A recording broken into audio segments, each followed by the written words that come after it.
दरभंगा के 200 विधानसभा में एनडीए प्रत्याशियों की होती जीत को देखते हुए कार्यकर्ताओं ने मनाना किया खुशी, एक दूसरे को लगाए अबीर गुलाल।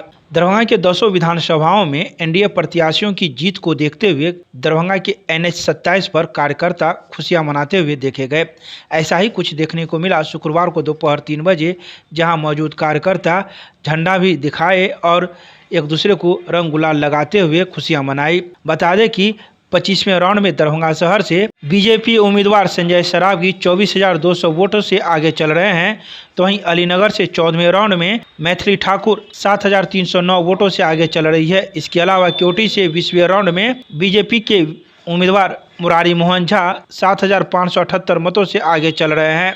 जाले से 13वें राउंड में 6,083 मतों से बीजेपी के उम्मीदवार जीवेश कुमार आगे चल रहे हैं। हायाघाट से 12वें राउंड में 4,387 मतों से बीजेपी के उम्मीदवार रामचंद्र प्रसाद आगे चल रहे हैं, तो वहीं गौराबुराम से 11वें राउंड में 10,414 मतों से बीजेपी के सुजीत कुमार आगे चल रहे हैं। बेनीपुर से 12वें राउंड में 6,869 मतों से जदयू के उम्मीदवार विनय कुमार चौधरी आगे चल रहे हैं। इसके अलावा बहादुरपुर से 18वें राउंड में 7,000 मतों से जदयू के उम्मीदवार मदन सहनी आगे चल रहे हैं, तो वहीं दरभंगा ग्रामीण से 18वें राउंड में 11,537 मतों से जदयू के उम्मीदवार राजेश कुमार मंडल आगे चल रहे हैं, तो वहीं कुशेश्वर स्थान के उम्मीदवार भी 27,410 मतों से आगे चल रहे हैं।